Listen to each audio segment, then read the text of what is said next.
لوگوں سے ناپ کر لیں تو پورا لیتے ہیں، اور جب انہیں ناپ کر یا تول کر دیں تو کم دیتے ہیں۔ کیا یہ لوگ یقین نہیں رکھتے کہ بے شک وہ قبروں سے اٹھائے جائیں گے ایک عظیم دن کے لیے، جس دن لوگ رب العالمین کے سامنے کھڑے ہوں گے؟ ہرگز نہیں، بے شک بدکاروں کا اعمال نامہ سجین میں ہے، اور تمہیں کیا معلوم کہ وہ سجین کیا ہے۔ سورت کے آغاز میں کاروباری بددیانتی کی ہولناک انجام کا ذکر کیا گیا ہے۔ یہ مرض ہر دور میں عام رہا ہے کہ خرید اور فروخت کے پیمانے مختلف رکھے جاتے ہیں۔ آخرت کی جواب دہی سے بے خوف ہونے کے باعث یہ مرض انسان میں پیدا ہوتا ہے، جبکہ آخرت کے خوف سے امانت و دیانت اپنانے والا کسی بھی صورت برائی کی طرف مائل نہیں ہوتا۔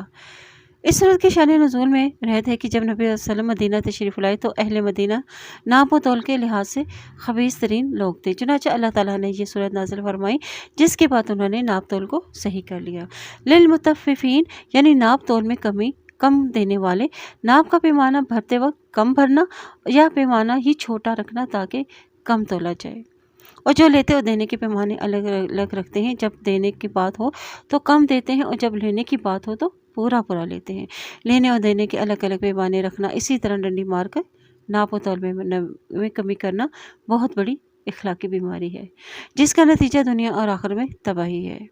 حدیث شریف میں ہے کہ جو قوم ناپ و تول میں کمی کرتی ہے تو اس پر قحط سالی، سخت محنت اور حکمرانوں کا ظلم مسلط کر دیا جاتا ہے، اور یہ کام وہ لوگ کرتے ہیں جن کے دلوں میں اللہ اور آخرت اور قیامت کا خوف نہیں ہوتا۔ یہ لوگ اس بات سے نہیں ڈرتے کہ ایک ہولناک دن آنے والا ہے، لیومن عظیم، یعنی یہ دن بہت ہی ہیبت ناک ہوگا، بہت سخت ہوگا۔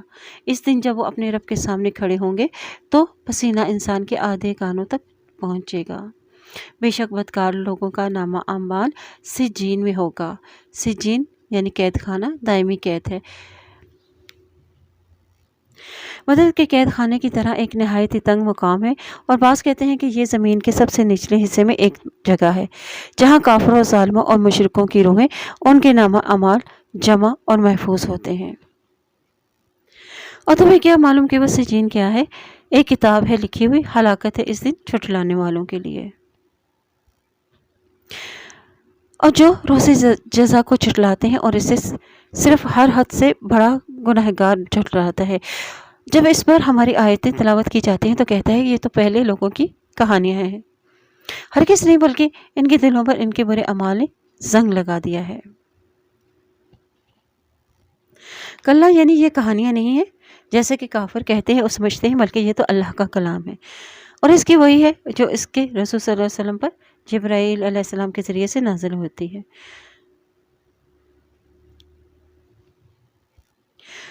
بل ران علی قلوبہم یعنی ان کے دلوں میں، ان کے دل اس قرآن اور وحی الہی پر ایمان اس لیے نہیں لاتے کہ ان کے دلوں پر گناہوں کی کثرت کی وجہ سے زنگ لگ چکا ہے۔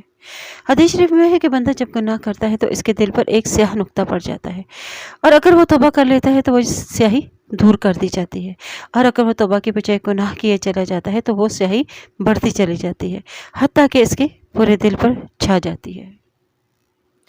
کلا انہم عن ربہم یومئذ لمحجوبون، ہرگز نہیں، بے شک اس روز وہ کافر اپنے رب کے دیدار سے بھی یقیناً محروم رکھے جائیں گے۔ پھر بے شک وہ ضرور دوزخ میں داخل ہوں گے، پھر ان سے کہا جائے گا کہ یہ وہی چیز ہے جسے تم جھٹلایا کرتے تھے۔ ہرگز نہیں، بے شک نیک لوگوں کا نامہ اعمال یقیناً علیین میں ہے۔ اور تمہیں کیا معلوم کہ وہ علیین کیا ہے؟ ایک کتاب ہے لکھی ہوئی، اور اس کے پاس حاضر رہتے ہیں مقرر فرشتے۔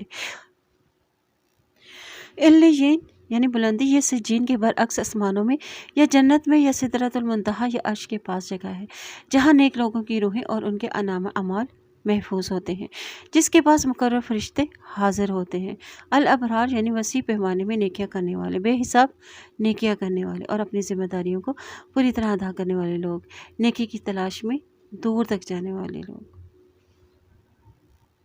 اور ایسے ہی لوگ، بے شک نیک لوگ ضرور نعمتوں میں ہوں گے، مسحریوں پر بیٹھے دیکھ رہے ہوں گے، اور ان کے چہروں پر آپ نعمتوں کی تازگی محسوس کریں گے۔ انہیں مہر لگی خالص شراب پلائی جائے گی اور جس پر کستوری کی مہر لگی ہوگی، لہٰذا شائقین کو اسی کا شوق کرنا چاہیے، اور اسی میں تسنیم کی آمیزش ہوگی، اور ایک چشمہ ہے جس سے اللہ کے مقرر بندے پئیں گے۔ بلا شبہ مجرم لوگ دنیا میں مومنوں پر ہنستے تھے، اور جب وہ مسلمانوں کے پاس سے گزرتے تو آپس میں آنکھوں سے اشارے کرتے تھے، اور جب وہ اپنے اہل و عیال کی طرف لوٹتے تو دل لگی کرتے لوٹتے، اور جب وہ کافر ان مسلمانوں کو دیکھتے تو کہتے بلا شبہ یہ یقیناً گمراہ لوگ ہیں، حالانکہ وہ کافر ان پر نگران بنا کر نہیں بھیجے گئے تھے۔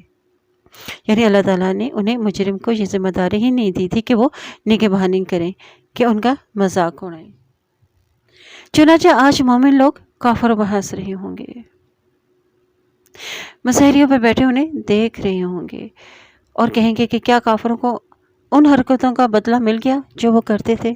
یعنی کہ کافروں کو جو کچھ وہ کیا کرتے تھے دنیا میں، آج انہیں ان کے کیے کا بدلہ مل گیا۔ سورة الانشقاق، بسم اللہ الرحمن الرحیم، اذا السماء انشقت وأذنت لربها وحقت وإذا الأرض مدت وألقت ما فيها وتخلت۔ جب آسمان پھٹ جائے گا قیامت کے دن، وہ اپنے رب کے حکم کی تعمیل کرے گا اور اس کے لائق یہی ہے، اور جب زمین پھیلا دی جائے گی اور اس کے اندر جو کچھ ہے وہ اسے اگل دے گی اور خالی ہو جائے گی، اور اپنے رب کے حکم کی تعمیل کرے گی، اور اس کے لائق یہی ہے۔ ابتدائی آیات میں قیامت کے وقوع کے مناظر کا ذکر ہے، جس میں آسمان کے پھٹنے اور زمین کے برابر ہونے اور زمین کے اندر موجود انسان کے اجزاء کو اگل دینے کا ذکر ہے۔ یہ سب کچھ اللہ ہی کے حکم سے ہوگا۔ حشر کے تذکرے میں انسانی انجام کے اعتبار سے دو طبقات کا ذکر ہے، ایک نیکوکاروں کا اور دوسرا بدکاروں کا۔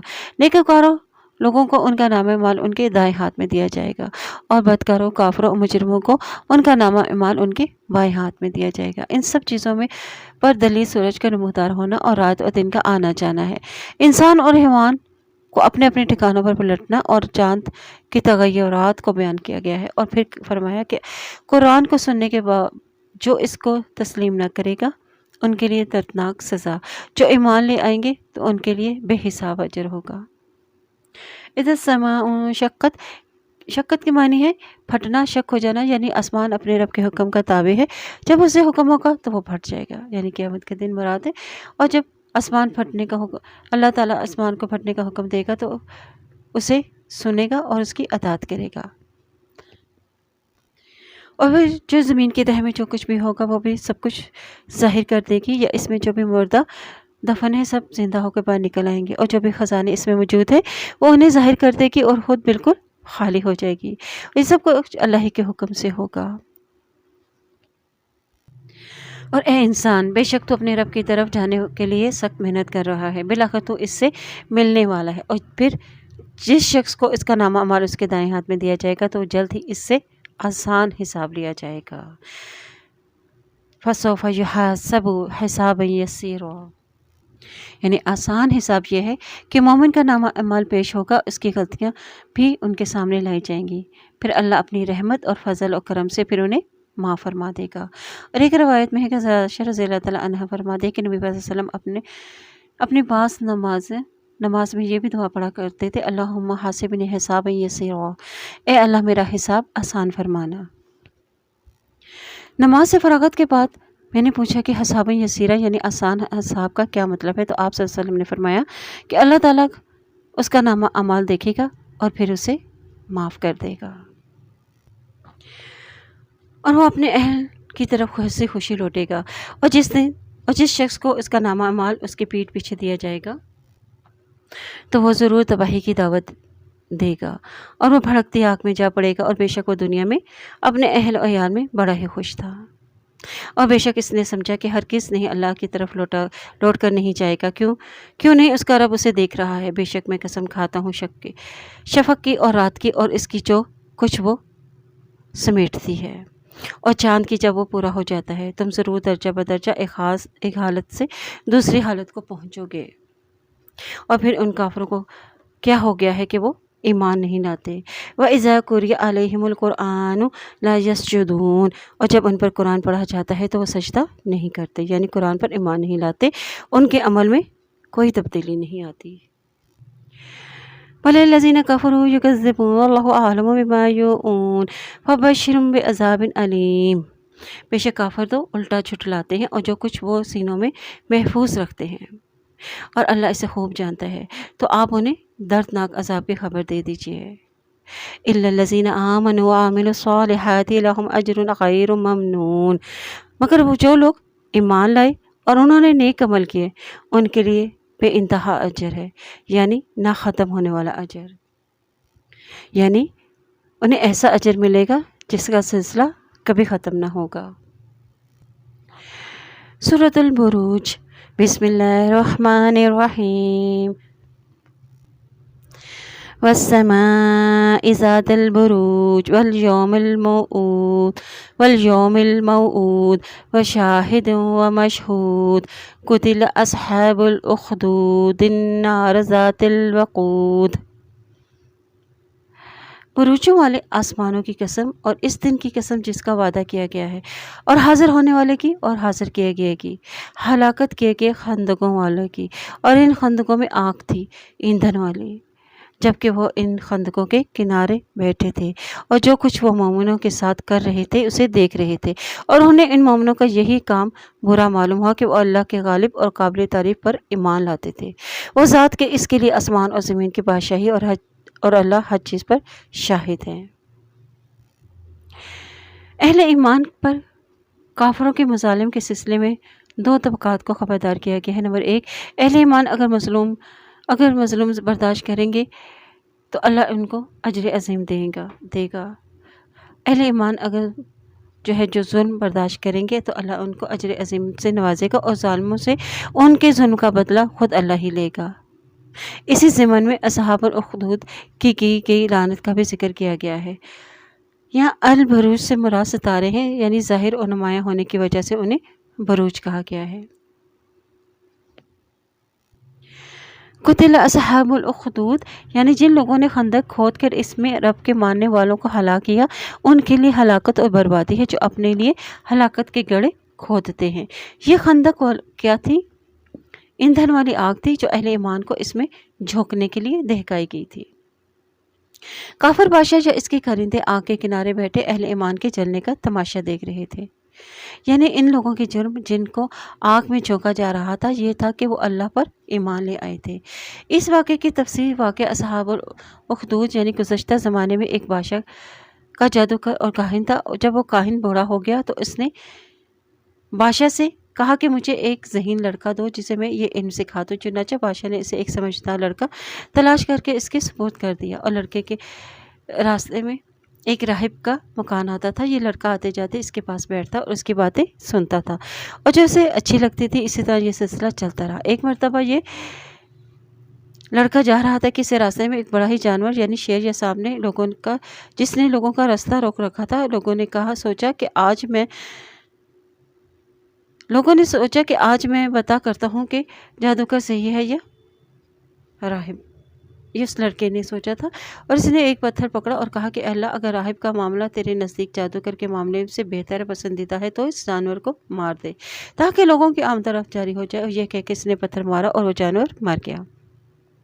جس میں لڑکے نے یہ قصہ راہب کو جا کے بیان کر دیا، اور راہب نے کہا کہ بیٹا، اب تم فضل و کمال کو پہنچ گئے ہو اور تمہاری آزمائش شروع ہونے والی ہے، مگر تم اب میرا نام ظاہر مت کرنا۔ یہ لڑکا مادر ذات، اندھے، برس اور دیگر بیماریوں کا علاج بھی کرتا تھا۔ ایمان باللہ کی شرط پر اس نے ایک نبینہ کو صحیح بھی کیا تھا، یہ کہہ کر کہ اگر تم ایمان لے آؤ گے تو میں اللہ سے دعا کروں گا، وہ شفا دے دے گا۔ چنانچہ اس کی دعا سے وہ شفا یاب ہو گیا۔ یہ خبر بادشاہ تک بھی جا پہنچی تو وہ پریشان ہوا۔ بعض اہل ایمان والوں کو اس نے قتل کروا دیا۔ اس لڑکے کے بارے میں کہا کہ اسے لے جا کے پہاڑوں کی چوٹی سے نیچے پھینک دو، اور اسے دعا کی اور پہاڑ میں لرزش پیدا ہوئی اور وہ سب مر گئے، اور اللہ نے اسے بچا لیا۔ اور پھر بادشاہ نے اسے دوسرے آدمیوں کے سپرد کر کے کہا کہ اسے سمندر میں پھینک دو۔ وہاں بھی اس کی دعا سے کشتی الٹ گئی اور جس سے سب غرق ہو گئے، اور اللہ تعالیٰ نے پھر اسے بچا لیا۔ اس لڑکے نے بادشاہ سے کہا، اگر تم مجھے مارنا چاہتا ہے تو ایک کھلے میدان میں لوگوں کو جمع کرو اور بسم اللہ رب الغلام کہہ کر مجھے تیر مارنا۔ چنانچہ بادشاہ نے ایسا ہی کیا، جس سے وہ لڑکا مر گیا۔ لیکن سارے لوگ پکار اٹھے کہ ہم اس لڑکے کے رب پر ایمان لائے ہیں۔ بادشاہ پریشان ہو گیا، چنانچہ اس نے خندق کھدوائی اور حکم دیا کہ جو ایمان سے انحراف نہ کرے گا اسے آگ میں پھینک دیا جائے۔ اسی طرح ایمان والے آتے رہے اور آگ کے حوالے ہوتے رہے، حتیٰ کہ ایک عورت آئی جس کے ساتھ ایک بچہ بھی تھا۔ جب وہ بچہ بول پڑا کہ اماں صبر کرو، یقیناً تو حق پر ہے، ان کا جرم کہ وہ اللہ پر ایمان لائے تھے۔ الذی لہ ملک السماوات والارض وہو علی کل شیء شہید، اور وہ ذات کہ اسی کے لیے آسمان و زمین کی بادشاہی ہے اور ہر چیز پر شاہد ہے۔ اور بے شک جنہوں نے مومن مردوں اور مومن عورتوں کو ستایا پھر توبہ نہ کی تو ان کے لیے جہنم کا عذاب ہے اور ان کے لیے جلا دینے والا عذاب ہے۔ بے شک جو لوگ ایمان لائے اور انہوں نے نیک عمل کیے ان کے لیے باغات ہیں جن کے نیچے سے نہریں بہتی ہیں، اور یہی بڑی کامیابی۔ بے شک آپ کے رب نے کی پکڑ نہایت ہی سخت ہے، اور بے شک وہی پہلی بار پیدا کرتا ہے اور وہی دوبارہ پیدا کرے گا، اور وہ بہت ہی بخشنے والا، بہت ہی محبت کرنے والا ہے۔ وہ عرش کا مالک اونچی شان والا ہے، جو چاہے کر گزرتا ہے۔ کیا آپ کے پاس لشکروں کی خبر پہنچی، یعنی فرعون اور سمود کی؟ ان پر میرا عذاب آیا جسے کوئی نہیں ٹال سکا، بلکہ کافر تو چھٹلانے میں لگے ہوئے ہیں اور اللہ ہر طرف سے انہیں گھیرے ہوئے ہے۔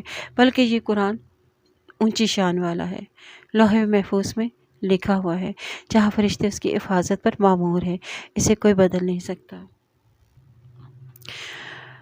سورۃ الطارق، بسم اللہ الرحمن الرحیم، والسماء والطارق وما ادراک ما الطارق۔ قسم ہے آسمان کی اور رات کو آنے والے کی، اور آپ کو کیا معلوم کہ وہ رات کو آنے والا کیا ہے؟ الطارق سے مراد روشن ستارہ ہے، لغوی معنی کھٹکھٹانے کے ہیں، اور لیکن طارق رات کو آنے والے کے لیے استعمال ہوتا ہے۔ اس تاروں کو طارق اس لیے بھی کہا جاتا ہے کہ یہ دن کو چھپ جاتے ہیں اور رات کو نمودار ہو جاتے ہیں۔ النجم الثاقب ان کل نفس لما علیہ حافظ، وہ چمکتا ہوا ستارہ ہے، کوئی جان ایسی نہیں جس پر کوئی نگہبان نہ ہو، یعنی انسان کی حفاظت کے لیے نگران فرشتے مقرر ہیں۔ چنانچہ انسان کو دیکھنا چاہیے کہ وہ کس چیز سے پیدا کیا گیا ہے۔ وہ ٹپکنے والے پانی سے پیدا کیا گیا ہے جو پیٹھ سے اور سینے کی ہڈیوں کے درمیان سے نکلتا ہے۔ بے شک وہ اللہ اسے دوبارہ پیدا کرنے پر یقیناً قادر ہے، اور جس دن راز ظاہر کر دیے جائیں گے تو انسان کے پاس نہ کوئی قوت ہوگی کہ وہ عذاب سے بچ سکے، اور نہ ہی اس کا کوئی مددگار ہوگا جو اسے عذاب سے بچا سکے۔ قسم ہے بار بار بارش برسانے والے آسمان کی اور بھٹکنے والی زمین کی، بے شک یہ قرآن یقیناً قول فضیل ہے۔ انہ لقول فضل، یعنی یہ قرآن فیصلہ کن ہے جو حق کو باطل کے درمیان فیصلہ کرے گی، اور یہ ہنسی مذاق نہیں ہے۔ بے شک وہ کافر کچھ چالیں چلتے ہیں اور میں بھی ایک خفیہ چال چلتا ہوں۔ تو اے نبی صلی اللہ علیہ وسلم، آپ ان کافروں کو ذرا ان کے حال پہ چھوڑ دیجئے، کیونکہ ان کے پاس مہلت بہت تھوڑی ہے، یعنی آپ ان کے لیے جلدی عذاب نہ مانگیے، آپ ان کو ان کے حال پہ چھوڑ دیں، یہ مہلت تو بہت ہی تھوڑی ہے۔ محاسبے کے لیے اللہ کے حضور ایک دن انہیں پیش ہونا ہوگا۔ سورۃ الاعلیٰ، بسم اللہ الرحمن الرحیم، سبح اسم ربک الاعلی الذی خلق فسوی والذی قدر فہدی والذی اخرج المرعی فجعلہ غثاء احوی۔ آپ اپنے سب سے بلند رب کے نام کی تسبیح بیان کیجیے۔ سبحان ربی الاعلیٰ، جس نے پیدا کیا پھر ٹھیک ٹھاک کیا، اور جس نے اندازہ کیا پھر ہدایت تھی، اور جس نے زمین سے چارہ نکالا اور پھر سے خشک سیاہ کوڑا کرکٹ بنا دیا۔ سورۃ الاعلیٰ، اس مختصر سورت میں 3 مضامین کا ذکر کیا گیا ہے: توحید، رسالت اور آخرت۔ تسبیح یعنی پاک رکھنا، پاکی بیان کرنا سے مراد اپنے رب کے نام کی تعظیم اور تکریم کیجیے، اور اللہ کی تسبیح کی بہترین شکل نماز ہے۔ حدیث میں آتا ہے کہ نبی صلی اللہ علیہ وسلم کہ اس کے جواب میں پڑھا کرتے تھے سبحان ربی الاعلیٰ۔ قدرہ یعنی اندازہ کرنا، یعنی عقل دی ہے، پھر انسان کو خود اپنے لیے راستہ ڈھونڈ لیتا ہے۔ ہر چیز اندازے سے بنائی ہوئی ہے ضروریات زندگی کی، اور یہ ہدایت حیوانات کو بھی عطا کی گئی ہے، اور انسان کے اندر مختلف قسم کے جذبات بھی رکھ دیے گئے ہیں، اور پھر ہم نے آپ کو پڑھائیں گے اور پھر آپ نہ بھولیں گے، یعنی ہم وہی کو آپ کی زبان پر جاری کر دیں گے، مگر جو چاہے بے شک وہ ظاہر کو جانتا ہے اور مخفی کو بھی، اور ہم آپ کو آسان راستے کی توفیق دیں گے، اور پھر آپ نصیحت کیجیے اگر نصیحت نفع دے، اور جو ڈرتا ہے وہ ضرور نصیحت قبول کرے گا، یعنی جس کے دل میں اللہ کا خوف ہوگا وہی نصیحت قبول کرے گا، اور انتہائی بدبخت ہی اس سے دور ہوگا، اور جو بہت بڑی آگ میں ڈالا جائے گا، پھر اس میں نہ وہ مرے گا اور نہ وہ جیے گا۔ یعنی اس کے بعد جو لوگ صرف اپنے ہی گناہوں کی سزا بھگتنے کے لیے عارضی طور پر جہنم میں رہ گئے ہوں گے، انہیں اللہ تعالیٰ ایک طرح کی موت دے دے گا، حتیٰ کہ وہ آگ میں جل کر کوئلہ ہو جائیں گے۔ پھر اللہ تعالیٰ انبیاء وغیرہ کے سفارش سے ان کو گروہوں کی شکل میں نکالے گا اور ان کو جنت کی نہروں میں ڈال دیا جائے گا، اور جنتی بھی اس پر پانی ڈالیں گے جس سے وہ اس طرح جی اٹھیں گے جیسے سیلاب کے کوڑے پر دانہ اگاتا ہے۔ قد افلح من تزكى وذكر اسم ربه فصلى بل تؤثرون الحياة الدنيا والآخرة خير وأبقى إن هذا لفي الصحف الأولى صحف إبراهيم وموسى۔ یقیناً فلاح پا گیا جو پاک ہو گیا، یعنی جس نے اپنے نفس کو برے خیالات سے پاک کر لیا اور اپنے رب کا نام یاد کیا اور پھر نماز پڑھی، بلکہ تم دنیا کی زندگی کو ترجیح دیتے ہو، حالانکہ آخرت بہت بہتر اور باقی رہنے والی ہے۔ بے شک یہ باتیں پہلے صحیفوں میں بھی کہی گئی تھی، یعنی ابراہیم علیہ السلام اور موسیٰ علیہ السلام کے صحیفوں میں عبرت کی باتیں اور آخرت کی کامیابی کا ذکر۔ سورۃ الغاشیہ، بسم اللہ الرحمن الرحیم۔ هل أتاك حدیث الغاشیہ وجوہ یومئذ خاشعہ۔ کیا آپ کو چھا جانے والی قیامت کی خبر پہنچی؟ اس دن کئی چہرے ذلیل ہوں گے، سخت محنت کرنے والے تھکے ماندے ہوں گے، دہکی آگ میں داخل ہوں گے، انہیں گرم کھولتے چشمے کا پانی پلایا جائے گا، ان کا طعام صرف خاردار جھاڑیاں ہوں گی جو نہ موٹا کرے گی اور نہ ہی بھوک مٹائے گی۔ نبی پاک صلی اللہ علیہ وسلم دعوت حق کے آغاز میں دو باتوں کی طرف توجہ فرمائی گئی ہے، کیونکہ قرآن نے انہیں دو عقائد کو سارے اعمال کی بنیاد قرار دیا ہے، ایک توحید اور دوسرا آخرت۔ سورت کا آغاز سوالی انداز میں ہے کہ اس میں قیامت کو ایسی آفت قرار دیا ہے جو ہر چیز پر چھا جائے گی، پھر انسان اپنے اعمال کی مناسبت سے ہی دو گروہوں میں بٹ جائے گا، ایک جہنم کا ایندھن اور دوسرا جنت کا حقدار۔ الغاشیہ سے مراد قیامت ہے، اس لیے اس کی ہولناکیاں تمام مخلوق کو ڈھانک لیں گی۔ قیامت کی خبر کوئی عام خبر نہیں، بلکہ بہت ہی برا حادثہ ہے جو ہر چیز کو اپنے لپیٹ میں لے لے گا، اور قیامت کی خبر سن کر چہرے کی حالت بدل جائے گی، یعنی کافروں کے چہرے خاشعہ یعنی جھکے ہوئے پست اور ذلیل ہوں گے، اور اس دن کئی چہرے تر و تازہ ہوں گے، یعنی جنتیوں کے چہرے، وہ اپنی کوششوں پر خوش ہوں گے، یعنی نیک عمل کرنے کے بعد انہیں خبر ملے گی کہ ان کی کوششیں قابل قبول ہو گئی ہیں، پھر ان کے چہرے خوشی سے کھل جائیں گے، بہشت بری میں ہوں گے، اور وہ اس میں کوئی لغ بات نہ سنیں گے، اور اس میں ایک چشمہ جاری ہوگا، اور اس میں اونچے تخت پر ہوں گے، اور جام رکھے ہوں گے، اور قطاروں میں گاؤ تکیے لگے ہوں گے، اور عمدہ غالیچے پیچھے ہوں گے، اور کیا وہ اونٹوں کی طرف نہیں دیکھتے کہ وہ کیسے پیدا کیے گئے ہیں، یعنی اتنا بڑا وجود، قوت و طاقت کے باوجود وہ تمہاری تابع ہے، اور آسمان کی طرف کہ کیسے ہی بلند کیا گیا ہے، اور پہاڑوں کی طرف کہ کیسے ہی اسے گاڑ دیے گئے ہیں، اور زمین کی طرف کہ کیسے وہ بچھا دی گئی ہے، چنانچہ آپ نصیحت کیجیے، آپ تو صرف نصیحت کرنے والے ہیں، اور آپ ان پر کوئی دروغہ نہیں، مگر جس نے منہ موڑا اور کفر کیا تو ان کی کیا سزا ہوگی؟ فَيُعَذِّبُهُ اللَّهُ الْعَذَابَ الْأَكْبَرَ إِنَّ إِلَيْنَا إِيَابَهُمْ ثُمَّ إِنَّ إِلَيْنَا حِسَابَهُمْ۔ اور جس نے منہ موڑا اور کفر کیا تو اسے اللہ بہت بڑے عذاب دے گا، اور بے شک ہماری ہی طرف اس کی واپسی ہے، پھر بے شک اس کا حساب لینا ہمارے حصے میں ہے۔ اللہ تعالیٰ سے دعا کیجیے، اللہم حسبنا حسابا یسیرا۔ سورۃ الفجر، بسم اللہ الرحمن الرحیم۔ والفجر ولیال عشر، اور قسم ہے فجر کی اور 10 راتوں کی۔ ولیال عشر سے مراد ذی الحج کی ابتدائی 10 راتیں جس کی فضیلت احادیث سے ثابت ہے۔ نبی صلی اللہ علیہ وسلم نے فرمایا کہ عشر ذی الحج میں کیے گئے عمل صالح اللہ تعالیٰ کو سب سے زیادہ محبوب ہے، حتیٰ کہ جہاد فی سبیل اللہ سے بھی اتنا پسندیدہ نہیں سوائے اس جہاد کے جس میں انسان شہید ہو جائے۔ واللیل اذا یسر هل فی ذلک قسم لذی الحجر الم تر کیف فعل ربک بالعاد ارم ذات العماد التي لم يخلق مثلها في البلاد وثمود الذین جابوا الصخر بالواد۔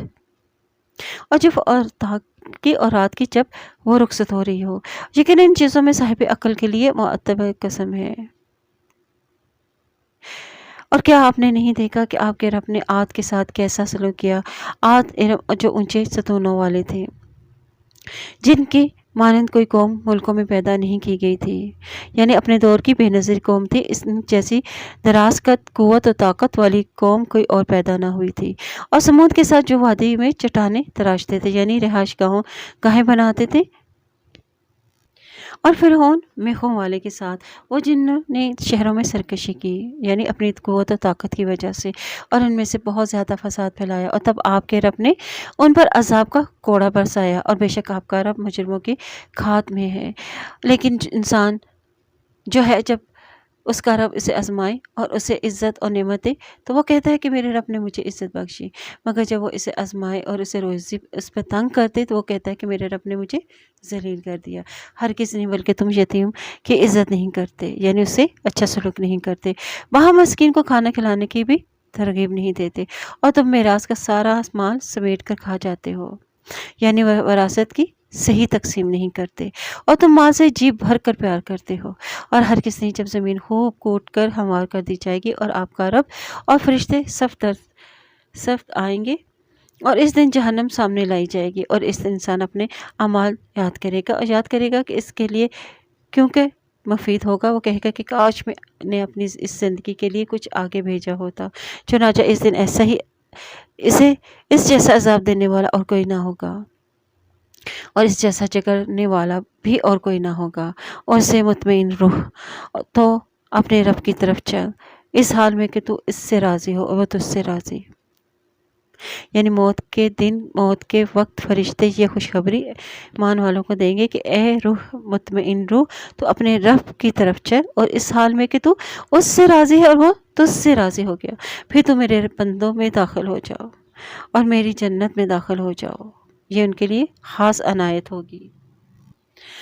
سورۃ البلد، بسم اللہ الرحمن الرحیم، لا اقسم بہذا البلد وانت حل بہذا البلد ووالد وما ولد لقد خلقنا الانسان فی کبد ایحسب ان لن یقدر علیہ احد یقول اہلکت مالا لبدا ایحسب ان لم یرہ احد۔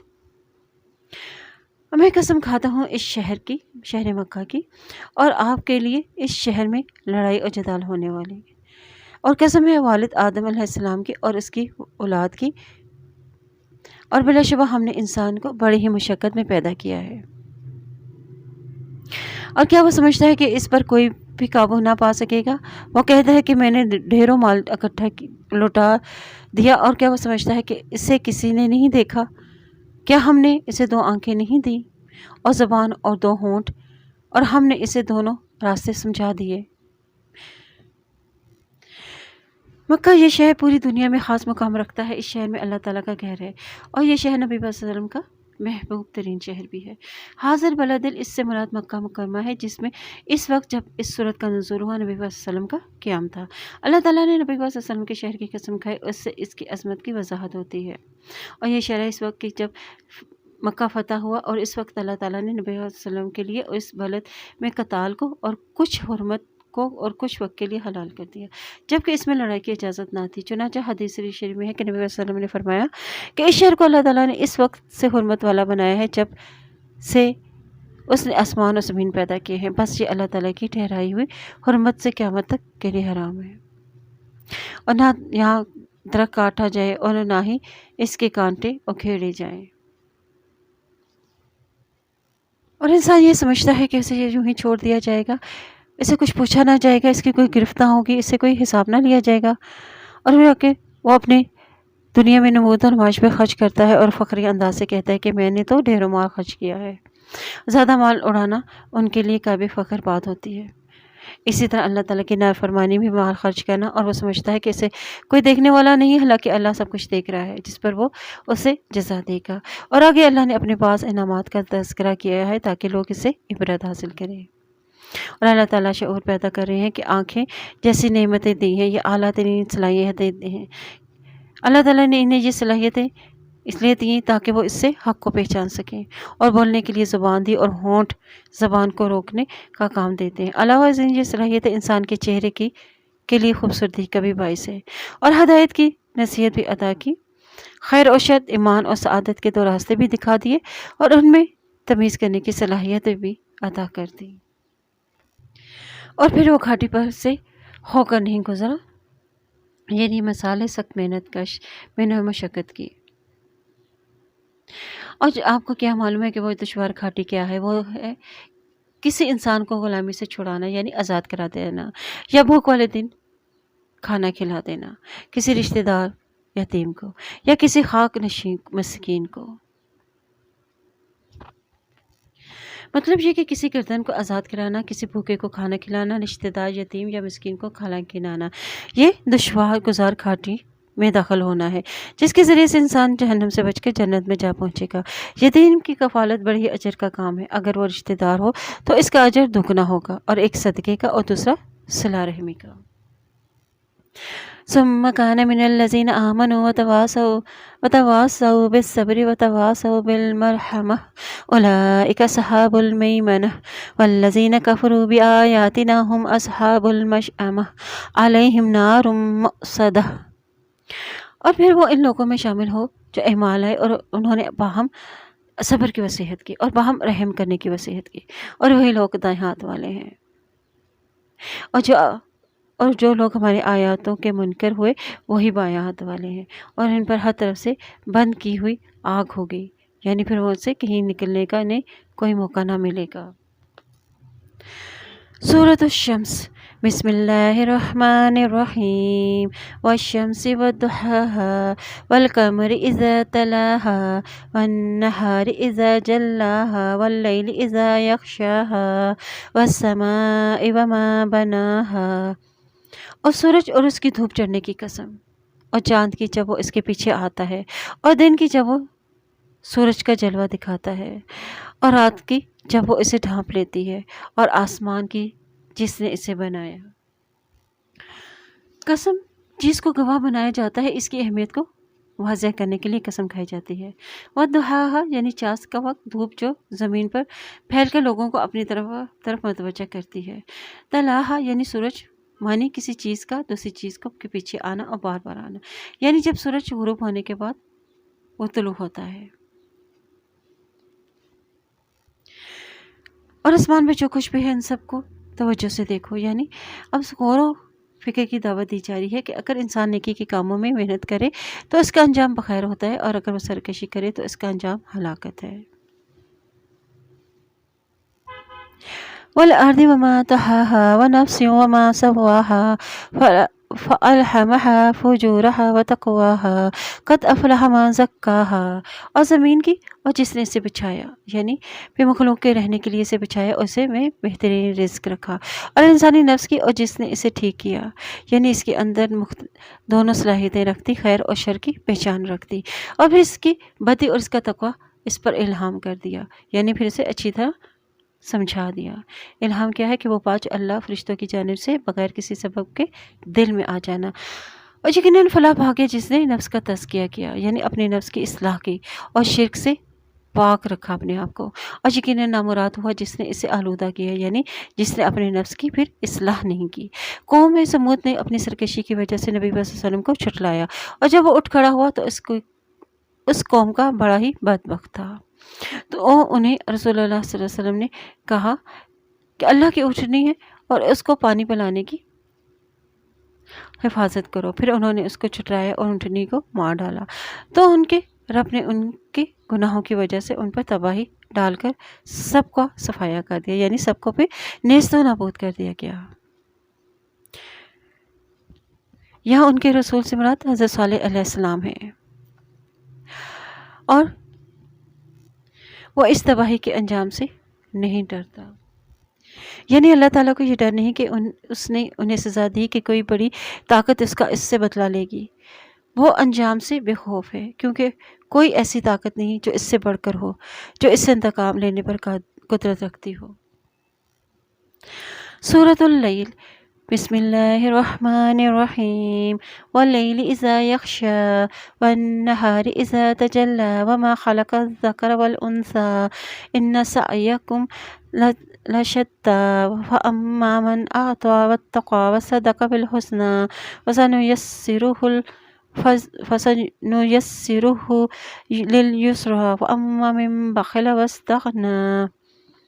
رات کی قسم جب وہ چھا جائے اور دن کی جب وہ روشن ہو، اور اس ذات کی جس نے نر اور مادہ پیدا کیا، بے شک تمہاری کوشش یقیناً مختلف ہے۔ اور پھر جس نے اللہ کی راہ میں دیا اور ڈرتا رہا اور اس نے نیک بات کی تصدیق کی۔ للحسنی یعنی نیک بات، یعنی سب سے بہترین کلمہ لا الہ الا اللہ ہے۔ اللہ کے سوا کوئی عبادت کے لائق نہیں، یا پھر اللہ کی طرف سے صلہ کا یقین کہ جو کچھ بھی بندہ اللہ کی راہ میں خرچ کرے گا، اللہ ضرور اسے اس کی جزا دے گا۔ تو یقیناً اسے ہم آسان راہ کی توفیق دیں گے، یعنی پھر نیکیوں کی طرف توفیق دیں گے۔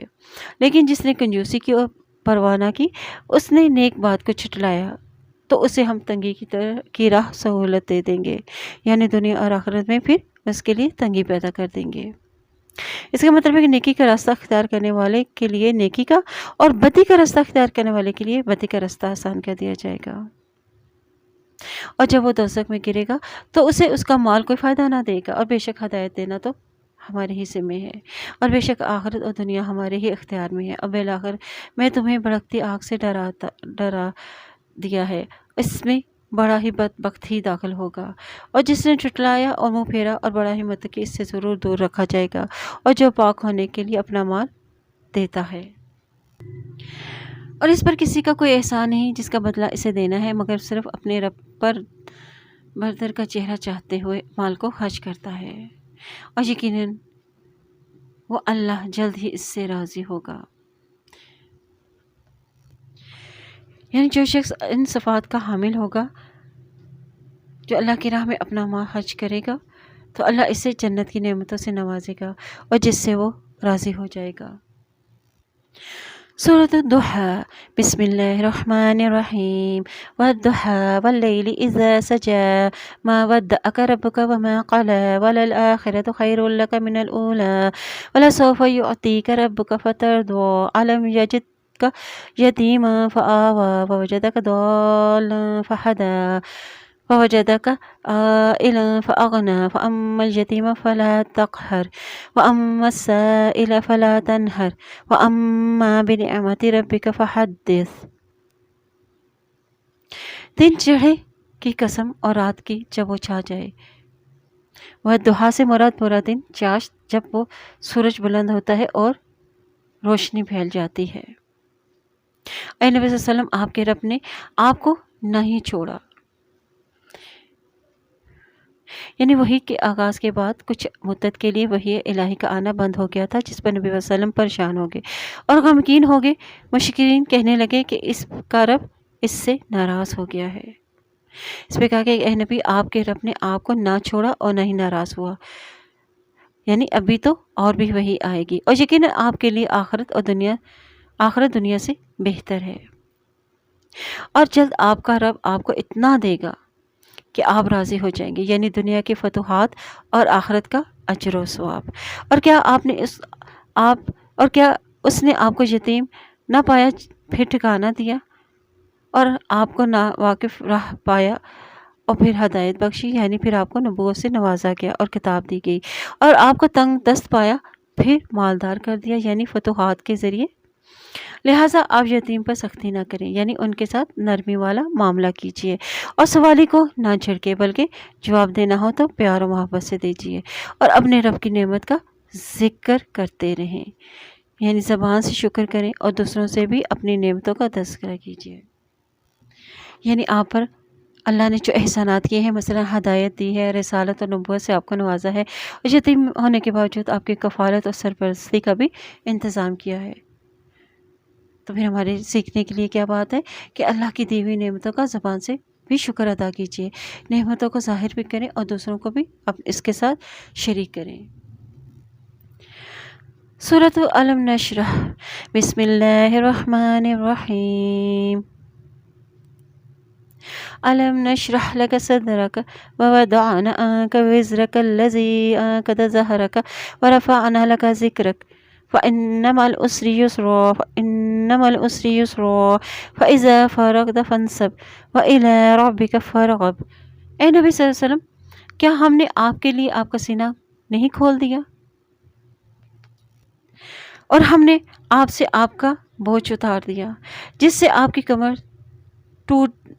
توڑ دی تھی، اور ہم نے آپ کے لیے آپ کا ذکر اونچا کر دیا، اور پھر بے شک ہر تنگی کے ساتھ آسانی ہے، اور بے شک ہر تنگی کے ساتھ آسانی ہے۔ چنانچہ آپ فارغ ہو جائیں تو محنت کیجیے اور اپنے رب ہی کی طرف رغبت کیجیے۔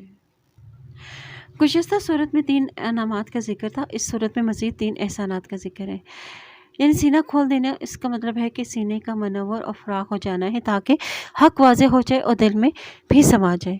اس شرح صدر میں وہ شک کہ صدر بھی آ جاتا ہے جو روایات کی روح سے 2 مرتبہ نبی صلی اللہ علیہ وسلم کا کیا گیا۔ ایک مرتبہ بچپن میں جب آپ صلی اللہ علیہ وسلم عمر کے 4 سال میں تھے، حضرت جبرائیل علیہ السلام آئے اور آپ کا سینہ چیرا اور اس سے وہ حصہ شیطانی نکال دیا جو ہر انسان کے اندر موجود ہے، پھر اسے دھو کر بند کر دیا گیا، اور دوسری مرتبہ معراج کے موقع پر آپ کا سینہ چاک کیا گیا، اسے آب زمزم سے دھو کر اپنی جگہ رکھ دیا گیا اور اسے ایمان و حکمت سے بھر دیا گیا، اور پھر یہ بوجھ نبوت سے قبل 40 سالہ دور زندگی سے متعلق ہے۔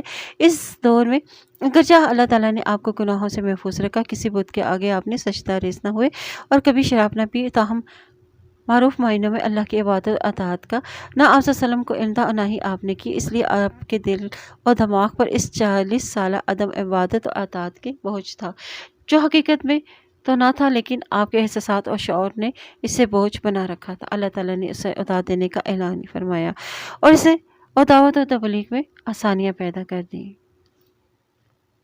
اور نبوت سے پہلے دل کے بوجھ اور نبوت کے بعد لوگوں کی مخالفت کا بوجھ، ورفعنا لک ذکرک، اور جہاں اللہ کا نام آتا ہے پھر اللہ تعالیٰ نے وہاں آپ کا بھی نام آتا ہے، مثلا اذان میں، نماز، گزشتہ کتابوں میں بھی آپ کا تذکرہ اور صفات کی تفسیر موجود ہے، فرشتوں میں بھی آپ کا ذکر خیر ہوتا ہے، اور آپ صلی اللہ علیہ وسلم کی اطاعت کو اللہ تعالیٰ نے اپنی اطاعت قرار دیا ہے، اور اپنی اطاعت کے ساتھ آپ صلی اللہ علیہ وسلم کی اطاعت کا بھی حکم دیا گیا ہے، اور یہ آپ اور صحابہ کرام کے لیے بڑی خوشخبری ہے کہ اسلام کی راہ میں جو بھی تکلیفیں برداشت کی ہیں تو اس میں گھبرانے کی ضرورت نہیں۔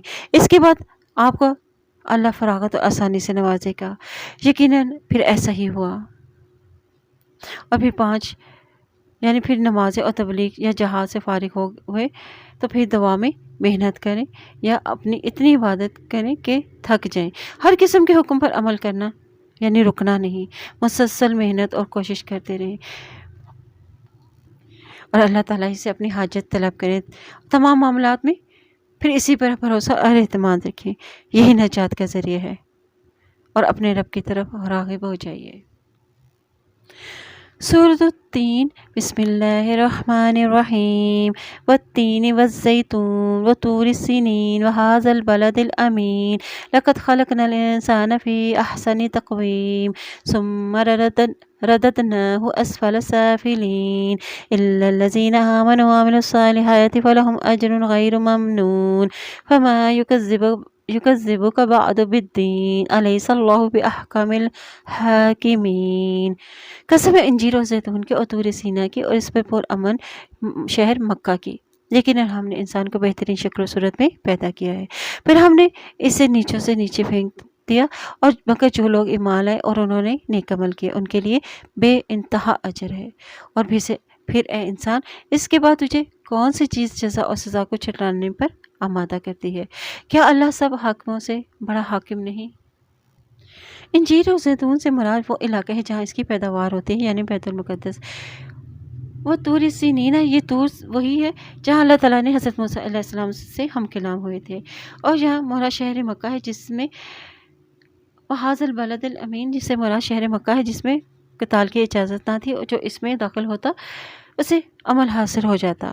بیت المقدس میں جہاں عیسیٰ علیہ السلام پیغمبر بن کر آئے، طور سینا پر حضرت موسیٰ علیہ السلام کو بھی نبوت حاصل ہوئی، اور نمبر 3 یہ شہر مکہ میں نبی صلی اللہ علیہ وسلم کی بعثت ہوئی 3 مقامات کی قسم جن سے ہر ایک پر جلیل القدر اور صاحب شریعت پیغمبر مبعوث ہوئے۔ الیس اللہ بحکم الحاکمین، اللہ کسی پر ظلم نہیں کرتا، اس کے عدل کا یہی تقاضا ہے کہ وہ قیامت برپا کر دے، اور اللہ سب حاکموں سے بڑھ کر حاکم ہے، فیصلہ کرنے والا ہے۔ سورۃ العلق، بسم اللہ الرحمن الرحیم۔ اقرأ بسم ربک الذی خلق، خلق الانسان من علق، اقرأ وربک الاکرم الذی علم بالقلم، علم الانسان ما لم يعلم، کلا ان الانسان لیطغی ان رآہ استغنی، ان الی ربک الرجعی، ارأیت الذی ینہی۔ اپنے رب کے نام سے پڑھیے جس نے پیدا کیا ہے اور اس نے انسان کو جمے ہوئے خون سے پیدا کیا ہے، اور پڑھیے آپ کا رب بڑا ہی کریم ہے، وہ ذات جس نے قلم کے ذریعے سے علم سکھایا، اور اس نے انسان کو وہ علم سکھایا جو وہ نہیں جانتا تھا۔ سچ مچ انسان تو یقیناً آپے سے باہر ہو جاتا ہے، اس بنا پر کہ وہ خود کو بے پرواہ سمجھتا ہے، اور بے شک آپ کے رب ہی کی طرف واپسی ہے کہ آپ نے نہیں دیکھا جو منع کرتا ہے ایک بندے کو جب وہ نماز پڑھتا ہے۔ اقرأ بسم ربک الذی خلق، یہ سب سے پہلی وحی ہے جو نبی صلی اللہ علیہ وسلم پر اس وقت آئی جب آپ صلی اللہ علیہ وسلم غار حرا میں عبادت میں مصروف تھے۔ فرشتہ نے آ کر کہا کہ پڑھ، آپ صلی اللہ علیہ وسلم نے فرمایا کہ میں تو پڑھا ہوا نہیں ہوں۔ فرشتے نے آپ کو زور سے دبایا اور پھر کہا کہ پڑھ، آپ نے پھر یہی جواب دیا، اور فرشتے نے 3 مرتبہ یہی کہا، اور آپ صلی اللہ علیہ وسلم نے اسی جواب کو دہرایا۔ فرشتے نے آپ صلی اللہ علیہ وسلم کو چھوڑا اور پھر پڑھنے کے لیے کہا، اور پہلی 5 آیات آپ صلی اللہ علیہ وسلم کو پڑھ کر سنائیں۔ اس واقعے کے بعد آپ کانپتے ہوئے گھر پہنچے اور حضرت خدیجہ رضی اللہ تعالیٰ عنہا سے کہا کہ مجھے کمبل اوڑھا دو۔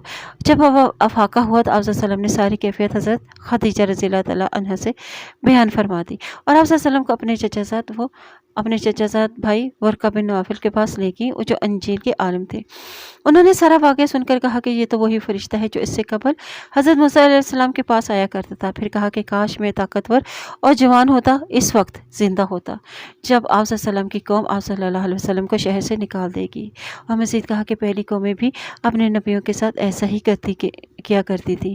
اس واقعے سے یہ بات تو ظاہر ہے کہ آپ کو اس سے قبل اس بات کا وہم کو خیال بھی نہ تھا کہ آپ کو اس قدر بلند ترین منصب عطا کیا جائے گا، اس لیے آپ صلی اللہ علیہ وسلم پر گھبراہٹ طاری ہو گئی تھی۔ اور مزید یہ کہ ورقہ بن نوفل آپ کی نبوت پر اتنی جلدی گواہی اس لیے بھی دی کہ وہ آپ صلی اللہ علیہ وسلم کو ایک مدت سے جانتا تھا۔ اقرأ، یہ بطور تاکید فرمایا ہے۔ آپ صلی اللہ علیہ وسلم چونکہ بار بار فرمایا تھا کہ میں پڑھنا لکھنا نہیں جانتا، ہاں اس پہ کہا گیا کہ ہم پڑھا دیں گے آپ صلی اللہ علیہ وسلم کو۔ وَرَبُّكَ الْأَكْرَمُ، یعنی عزت والا اور عزت دینے والا رب ہے، اور انسانوں کی کوتاہیوں کو کمزوریوں کو دور کر دینے والا ہے۔ قلم کے معنی قطع کرنا، تراشنا، یعنی قلم پہلے زمانے میں تراش کے بنائے جاتے تھے۔ قلم کچھ علم تو انسان کے ذہن میں ہوتا ہے اور کچھ انسان قلم سے کاغذ پر لکھ لیتا ہے، کیونکہ قلم سے لکھا ہوا محفوظ رہتا ہے، اور اسی قلم کی بدولت تمام علوم، پچھلے لوگوں کی تاریخیں، اسلاف کا علم اور ذخیرہ محفوظ ہے۔ اس لیے اللہ تعالیٰ نے پہلے قلم کو پیدا کیا اور اس سے تمام مخلوق کی تقدیر لکھنے کا بھی حکم دیا۔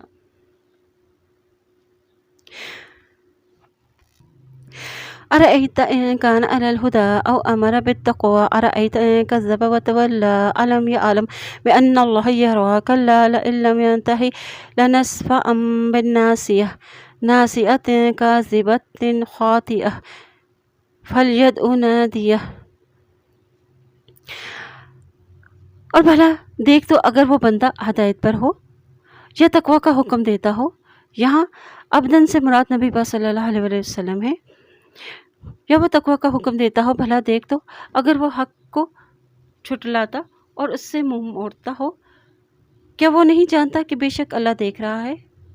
ہرگز نہیں، اگر وہ باز نہ آیا تو ہم اسے پیشانی کے بالوں سے پکڑ کر ضرور گھسیٹیں گے، اور پیشانی جو چھوٹی اور خطا کار ہے، اور چنانچہ سے چاہیے کہ وہ اپنی مجلس والوں کو بلائے، یعنی انسان کو حق بات پر جمع رہنا چاہیے، اور انسان کو حق پر جمع رہنا چاہیے، اور اللہ تعالیٰ خود حفاظت فرمائے گا۔ اور یقیناً ہم نے عذاب کے فرشتوں کو بلا لیں گے، ہرگز نہیں آپ اس کی اطاعت نہ کریں اور سجدہ کریں، اللہ کا قرب حاصل کریں۔ سورۃ القدر، بسم الله الرحمن الرحيم إنا أنزلناه في ليلة القدر وما أدراك ما ليلة القدر ليلة القدر خير من 1000 شهر تنزل الملائكة والروح فيها بإذن ربهم من كل أمر سلام هي حتى مطلع الفجر۔ بے شک ہم نے اس قرآن کو لیلۃ القدر میں نازل کیا۔ اور آپ کو کیا معلوم کہ لیلۃ القدر کیا ہے؟ لیلۃ القدر 1000 مہینوں سے بہتر ہے۔ اس رات میں فرشتے اور روح جبرائیل علیہ السلام اپنے رب کے حکم سے ہر کام کے لیے نازل ہوتے ہیں، اور وہ رات طلوع فجر تک سلامتی ہی سلامتی ہے۔ لیلۃ القدر، اس رات اتنی کثرت سے زمین پر فرشتے اترتے ہیں کہ زمین تنگ ہو جاتی ہے۔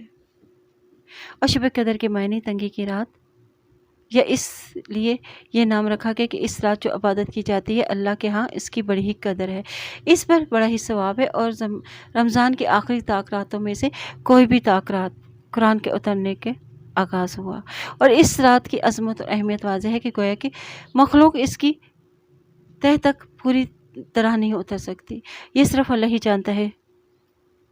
اور اس رات، ایک رات کی عبادت 1000 مہینوں کی عبادت سے بہتر ہے۔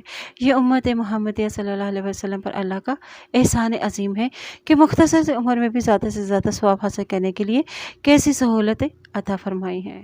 والروح سے یہاں مراد حضرت جبرائیل علیہ السلام ہے، یعنی فرشتے حضرت جبرائیل علیہ السلام سمیت اس رات زمین پر اترتے ہیں ان کاموں کو سر انجام دینے کے لیے جن کا فیصلہ اس سال میں اللہ تعالیٰ فرماتے ہیں۔ اور یہ سلامتی والی رات ہے کہ مومن اس رات شیطان کے شر سے محفوظ رہتے ہیں، یا فرشتے اہل ایمان کو سلام عرض کرتے ہیں، یا فرشتے ہی آپس میں ایک دوسرے کو سلام کرتے ہیں۔ سورۃ البینہ، بسم اللہ الرحمن الرحیم۔ لم يكن الذين كفروا من أهل الكتاب والمشركين منفكين حتى تأتيهم البينة۔ اہل کتاب کے بعض کافر اور مشرک کفر سے رکنے والے نہ تھے یہاں تک کہ ان کے پاس واضح دلیل آ جائے۔ مشرکین میں چونکہ کئی خطاؤں کو ماننے والے کافر، بت پرست اور اللہ کی توحید اور رسول اللہ علیہ وسلم کی رسالت کا بھی انکار کرنے والے سب شامل ہیں۔ اللہ کی طرف سے ایک رسول جو پاکیزہ صحیفے پڑھے جن پر درست اور معتدل احکام ہیں، اور جن لوگوں کو کتاب دی گئی تھی ان میں تفرقہ اور ان کے پاس واضح دلیل آ جانے کے بعد پڑھا، حالانکہ انہیں یہی حکم دیا گیا تھا کہ وہ بندگی کو اللہ کے لیے خالص کر کے یکسو ہو کر اسی کی عبادت کریں، اور وہ نماز قائم کریں اور زکوٰۃ ادا کریں، اور یہی سیدھی اور ملت دین کا، یعنی ابراہیم علیہ السلام کے طریقے کا، ملت ابراہیمی، ملت کا، دین کا، اور یہی سیدھی ملت کا دین ہے۔ اور بے شک اہل کتاب میں سے جن لوگوں نے کفر کیا اور مشرکین آتش جہنم میں چلیں گے، اور وہ اس میں ہمیشہ رہیں گے، وہی لوگ مخلوق میں بدترین ہیں۔ اور بے شک وہ لوگ جو ایمان لائے انہوں نے نیک عمل کیے، وہی لوگ مخلوق میں بھی بہترین ہے، اور ان کی جزا ان کے رب کے ہاں ہمیشہ رہنے والے باغ ہیں جن کے نیچے سے نہریں بہتی ہیں، اور اس میں وہ ہمیشہ رہیں گے اب تک، اور اللہ ان پر راضی ہو اور وہ اللہ سے راضی ہو گئے۔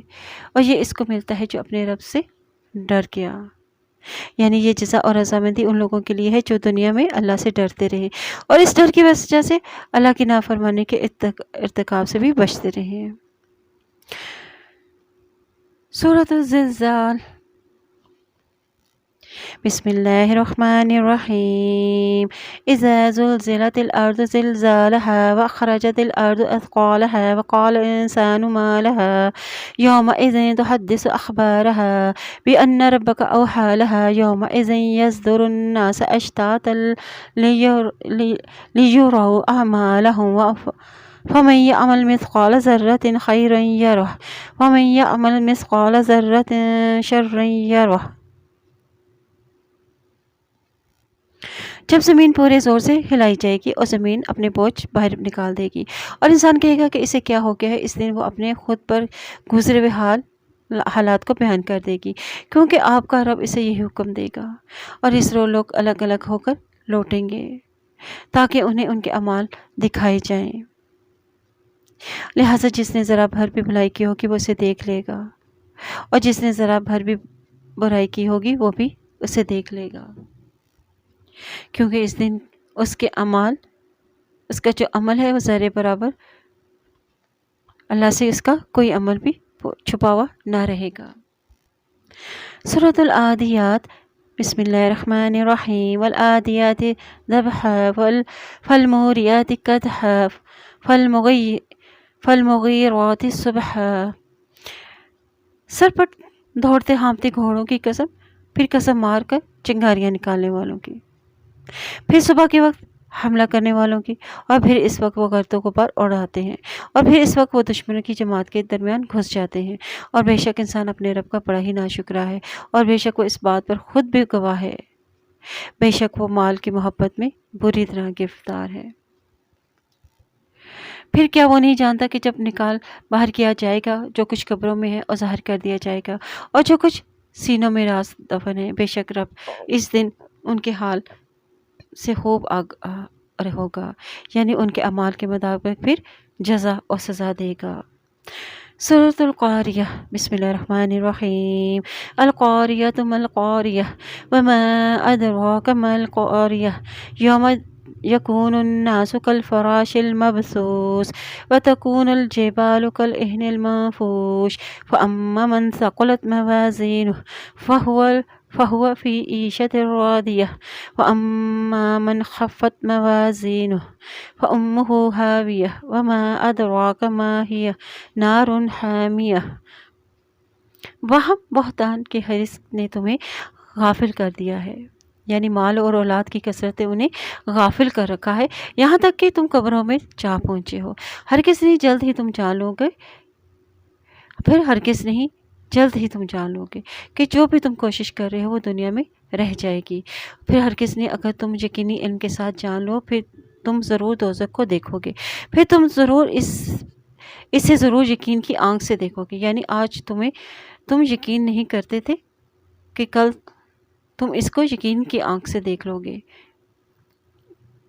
پھر اس دن تم سے نعمتوں کے بارے میں سوال کیا جائے گا، یعنی دنیا میں انسان کو جو بھی نعمتیں میسر ہیں، آخرت میں اس کی بابت پوچھا جائے گا، یعنی عمر کہاں گزاری، جوانی کو کس کام میں گزارا، مال کہاں سے آیا اور کہاں خرچ کیا، اور جو علم حاصل کیا اس کو پا کر پھر کیا کیا۔ سورۃ العصر، بسم اللہ الرحمن الرحیم، والعصر ان الانسان لفی خسر الا الذین آمنوا وعملوا الصالحات وتواصوا بالحق وتواصوا بالصبر۔ زمانے کی قسم، یہاں والعصر سے مراد عصر کی نماز کا وقت ہے، اور بے شک انسان خسارے میں ہے، یعنی ہمیں جو بھی زندگی ملی ہے وہ آہستہ آہستہ کم ہو رہی ہے، اور جو اسے بیکار کاموں میں گزارے گا وہی خسارے میں ہوگا، سوائے ان لوگوں کے جو ایمان لائے اور انہوں نے نیک عمل کیا اور ایک دوسرے کو ہر بات کی تلقین کی اور ایک دوسرے کو سب کی تلقین کی۔ یہاں سے معلوم ہوا کہ ایمان انسان کے عمل کو بدل دیتا ہے۔ بسم اللہ، سورۃ الہمزہ، بسم اللہ الرحمن الرحیم، ویل لکل ہمزۃ لمزہ الذی جمع مالا وعددہ یحسب ان مالہ اخلدہ کلا لینبذن فی الحطمہ وما ادراک ما الحطمہ نار اللہ الموقدۃ التی تطلع علی الافئدہ انہا علیہم مؤصدہ فی امد ممددہ۔ اے نبی صلی اللہ علیہ وسلم، کہ آپ نے نہیں دیکھا کہ آپ کے رب نے ہاتھی والوں کے ساتھ ویل لکل ہمزۃ لمزہ، یعنی ہر طعنہ زن عیب جو کے لیے ہلاکت ہے، جس نے مال کو جمع کیا اور اسے گن گن کر رکھا، سمجھتا ہے کہ بے شک اس کا مال اسے ہمیشہ زندہ رکھے گا، ہرگز نہیں، اسے ضرور خطمہ یعنی جہنم میں پھینکا جائے گا۔ اور آپ کو کیا معلوم کہ خطمہ کیا ہے؟ وہ اللہ کی بھڑکتی ہوئی آگ ہے جو دلوں کو تک پہنچے گی، یعنی اس کی حرارت دلوں تک پہنچے گی، اور بے شک وہ آگ ان پر ہر طرف سے بند کر دی جائے گی، یعنی جہنمی کو بھی جہنم میں ڈال کر اسے بند کر دیا جائے گا، اور لمبے لمبے ستونوں میں۔ یہ انجام کن لوگوں کا ہوگا؟ ان بدترین لوگوں کا جو چغل خور ہوں گے، عیب جوئی کرنے والے ہوں گے اور دوسروں میں عیب تلاش کرنے والے۔ سورة الفيل بسم الله الرحمن الرحيم ألم تر كيف فعل ربك بأصحاب الفيل ألم يجعل كيدهم في تضليل وأرسل عليهم طيرا أبابيل ترميهم بحجارة من سجيل فجعلهم كعصف مأكول۔ اے نبی صلی اللہ علیہ وسلم کہ آپ نے نہیں دیکھا کہ آپ کے رب نے ہاتھی والوں کے ساتھ کیا کیا، جو خانہ کعبہ کو ڈھانے کے ارادے سے آئے تھے اور ہم نے ان کو ناکام کر دیا۔ کیا ہم نے ان کی چال کو بیکار نہیں کیا؟ اور اس نے ان پر جھنڈ کے جھنڈ پرندے بھیجے جو ان پر کنکریاں پھینک رہے تھے، اور پھر اللہ نے انہیں کھائے ہوئے بھونسے کی طرح کر دیا۔ یہ واقعہ رسول اللہ صلی اللہ علیہ وسلم کی پیدائش کے سال پیش آیا۔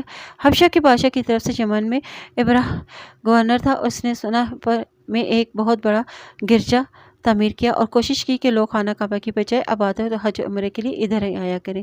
یہ بات اہل مکہ اور دیگر قبائل عرب کے لیے سخت ہی ناگوار تھی۔ چنانچہ ایک قریش نے ابراہ کے اس عبادت خانے کو غلاظت سے خراب کر دیا، تو غصے سے وہ بے قابو ہو کر ایک لشکر جرار لے کر 13 ہاتھیوں کے ہمراہ مکے پر حملہ آور ہوا۔ جب یہ لشکر مکہ کے قریبی وادی محصر کے پاس پہنچا تو اللہ تعالیٰ نے پرندوں کے گول بھیج دیے جس کی چونچوں اور پنچوں میں جو تھے وہ کنکر تھے۔ جس فوجی کو یہ کنکری لگتی وہ پگھل جاتا اور اس کا گوشت جھڑ جاتا، بالآخر وہ ہلاک ہو جاتے۔ اس طرح یہ سارا لشکر نیست و نابود ہو گیا تھا۔ سورة القریش بسم اللہ الرحمن الرحیم لإلاف قریش إلافهم رحلة الشتاء والصيف فليعبدوا رب هذا البيت الذي أطعمهم من جوع وآمنهم من خوف۔ قریش کے مانوس ہونے کی وجہ سے، یعنی اس کے سردی اور گرمی کے سفر سے مانوس ہونے کی وجہ سے، لہٰذا انہیں چاہیے کہ اس گھر یعنی کعبہ کے مالک کی عبادت کریں، اور جس نے انہیں بھوک میں کھانا کھلایا اور خوف سے امن دیا۔ سورۃ التکاثر، یہ سورت پیچھے ہماری مس ہو گئی تھی۔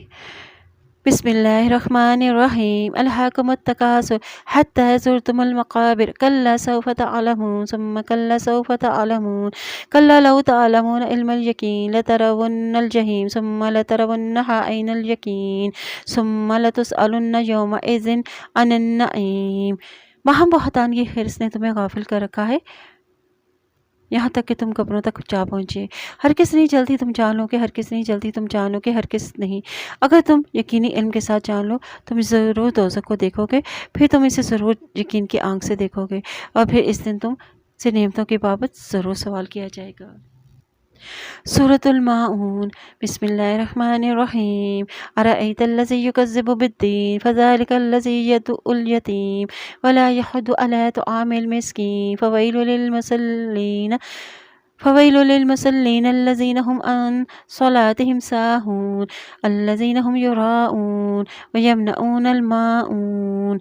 اے نبی صلی اللہ علیہ وسلم کہ آپ نے اس شخص کو دیکھا جو جزا اور سزا کو چھٹلاتا ہے، یعنی ابو لہب کے بارے میں ہے، تو یہ وہ شخص ہے جو یتیم کو دھکے دیتا ہے، یعنی یتیم کی کفالت اور اس کی تعلیم و تربیت کی فضیلت ہے، بڑی فضیلت ہے، جسے نبی صلی اللہ علیہ وسلم نے فرمایا کہ میں اور یتیم کی پرورش کرنے والا دونوں بہشت میں اس طرح قریب ہوں گے، اور آپ نے اپنی شہادت کی انگلی اور بیچ کی انگلی دونوں کو ملا کر اشارہ فرمایا۔ اور مسکین کو کھانا کھلانے کا شوق نہیں دلاتا، چنانچہ تباہی ہے ان نمازیوں کے لیے جو اپنی نماز سے غفلت برتے ہیں، یعنی یہ نمازیں ادا نہیں کرتے۔ جو یتیم اور مسکین کی عزت نہیں کرتا ان کی پھر نماز بھی قبول نہیں ہوتی، اور جو دکھاوا کرتے ہیں اور لوگوں کو استعمال کی معمولی چیز بھی دینے سے انکار کرتے ہیں، یعنی اتنے بخیل ہیں کہ چھوٹی سے چھوٹی چیز بھی روک لیتے ہیں۔ سے معلوم ہوا کہ حقوق اللہ اور حقوق العباد ہی مکمل دین ہے۔ سورۃ الکوثر بسم اللہ الرحمن الرحیم انا اعطیناک الکوثر فصل لربک وانحر ان شانئک هو الابتر۔ اے نبی صلی اللہ علیہ وسلم یقیناً ہم نے آپ کو کوثر عطا فرمایا۔ کوثر یعنی کثرت سے ملنے والی بھلائی، حوض کوثر۔ تو آپ اپنے رب ہی کے لیے نماز پڑھیں، یعنی پھر نعمتوں کے ملنے پر نعمت دینے والے کا حق ادا کرنا، اور قربانی کریں، اور بے شک آپ کا دشمن ہی جر کٹا ہے، یعنی اس کا کوئی بھی نام لینے والا نہیں ہے، یعنی دوسروں کا برا چاہنے والا خود ہی تباہ ہو جائے گا۔ سورۃ الکافرون بسم اللہ الرحمن الرحیم قل یا ایہا الکافرون لا اعبد ما تعبدون ولا انتم عابدون ما اعبد ولا انا عابد ما عبدتم ولا انتم عابدون ما اعبد لکم دینکم ولی دین۔ اے نبی صلی اللہ علیہ وسلم آپ کہہ دیجئے اے کافرو، یعنی سارے کافر جن کی بابت اللہ تعالیٰ کو علم ہے کہ وہ اب ان کا خاتمہ کفر و شرک پر ہی ہوگا، کیونکہ اس صورت کے نازل ہونے کے بعد بہت سے مشرک مسلمان ہو گئے تھے، اور ان میں بتوں کی عبادت نہیں کرتا جن کی تم عبادت کرتے ہو، اور نہ تم اس کی عبادت کرتے ہو جن کی میں عبادت کرتا ہوں، اور نہ ہی میں عبادت کرنے والا ہوں جن کی تم عبادت کرتے ہو، اور نہ تم اس کی عبادت کرنے والے ہو جن کی میں عبادت کرتا ہوں، اور تمہارے لیے تمہارا دین اور میرے لیے میرا دین۔ یعنی دو نظریے ہیں، سوچ رکھنے والے کبھی بھی اکٹھے نہیں ہو سکتے کیونکہ دونوں کا انجام الگ الگ ہے۔ سورۃ النصر بسم اللہ الرحمن الرحیم اذا جاء نصر اللہ والفتح ورأیت الناس يدخلون فی دین اللہ افواجا فسبح بحمد ربک واستغفر انہ کان توابا۔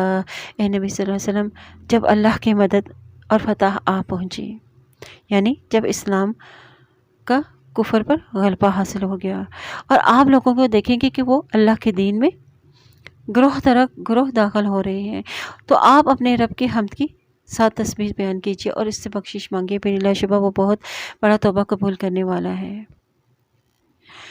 نزول کے اعتبار سے یہ صورت آخری ہے جس میں یہ صورت نازل ہوئی۔ جس وقت یہ صورت نازل ہوئی تو صحابہ کرام سمجھ گئے کہ آپ نے صلی اللہ علیہ وسلم کا آخری وقت آ گیا ہے، اس لیے آپ صلی اللہ علیہ وسلم کو تسبیح و تحمید اور استغفار کا حکم دیا جا رہا ہے۔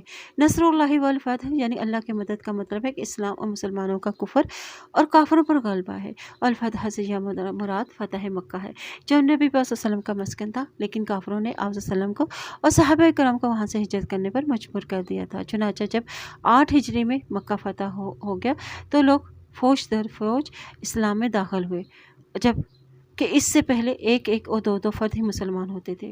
فتح مکہ سے لوگوں پر یہ بات واضح ہو گئی کہ آپ صلی اللہ علیہ وسلم اللہ کے سچے پیغمبر ہیں اور دین اسلام دین حق ہے جس کے بغیر نجات اب ممکن نہیں، اور اللہ تعالیٰ نے فرمایا کہ جب ایسا ہو کہ دین اسلام کے بغیر نجات ممکن نہ ہو تو یہ سمجھ لے کہ تبلیغ رسالت اور احقاق حق کا فرض جو تیری ذمہ تھا وہ پورا ہو گیا، اب تیرا دنیا سے کوچ کرنے کا وقت قریب آ گیا ہے، اس لیے ہم تو تسبیح الہی اور استغفار کا خوب اہتمام کرو، اور اس سے معلوم ہوا کہ حق اسلام ہی سچا دین ہے اور باطل نے ختم ہو جانا ہے۔